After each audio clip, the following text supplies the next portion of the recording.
ఆమరణ నిరాహార దీక్ష చేస్తుంటే భారీ బందోబస్తు పెట్టేసి కనీసం దగ్గర బంధువులు కూడా కనట్లేదు. ఎట్లా చూస్తారు? ఇదైతే ఖచ్చితంగా ప్రభుత్వం యొక్క చిత్తశుద్ధిగా వ్యవహరించకపోవడమే.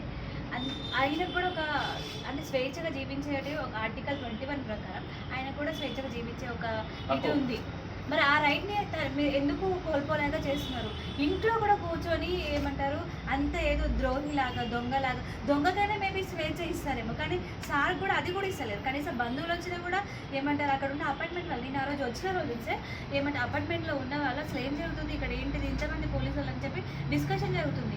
ఎందుకు ఒక మనిషికి ఒక ఫ్రీడమ్ లేకుండా ఎలా ఇది చేస్తారు? ఇది డెఫినెట్లీగా అశోక్ సార్కి నేను ఒకటే చెప్పాలనుకుంటున్నా, సార్ మీ యొక్క హక్కుల్ని వాళ్ళు హరించే రైట్ ఏ రాజ్యాంగంలో దేనికి లేదు. కాబట్టి మీరు మానవ హక్కుల్ని ఖచ్చితంగా ఆశ్రయిస్తే బెస్ట్ ఏమో అని నా ఒపీనియన్ సార్.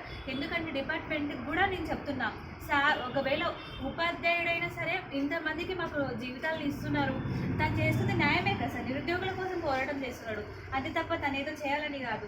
నిన్న చూసారు అంతమంది అక్కడికి వచ్చిన అంతమంది పోలీస్ ప్రొటెక్షన్ పెట్టాల్సిన అవసరం లేదు.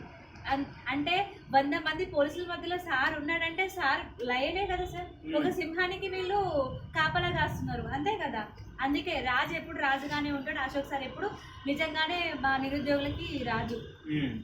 అయినా పట్టించుకోవట్లేదు ప్రభుత్వం పట్టించుకోవట్లేదు. నిజంగా అమ్మాయిల ఫోన్లు కూడా ఎక్కడికక్కడికి వాట్సాప్లు కూడా చూసి పంపిస్తున్నారు సార్. అమ్మాయిల ఫోన్లు కూడా మాకు కూడా ఉంటుంది కదా సార్, దీంట్లో ప్రైవసీ అనేది ఉంటుంది.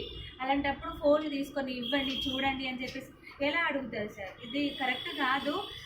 మా నిరసన మేము తెలపాలనుకున్నప్పుడు మీరు ఒక్కసారి మా నిరసన ఏంటో ఒక 5 నిమిషాలు 10 నిమిషాలు టైం ఇస్తే కదా మేము చెప్పేది. మీరు ఎక్కడ వాళ్ళని అక్కడ కట్టడి చేసి ఏదో ద్రోహులు విద్రోహ శక్తుల్లాగా ట్రీట్ చేసి ఎట్లుంటుంది?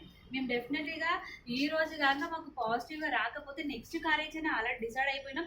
చలో ఢిల్లీ, ఇక్కడ తెలంగాణలోనే ఏమంటారు ప్రభుత్వం మార్చుకుంటుందని అనుకున్నాం, కానీ ఇక్కడ ఇజ్జత్ లేకుండా చేసుకుని ఇంకా అక్కడ కూడా అధిష్టానంలో కూడా తీసుకోవాలనుకుంటే అది మీ ఇష్టం, మేమేం చెప్పలేము. కానీ మాకు పాజిటివ్గానే రావాలని మేము అనుకుంటున్నాం.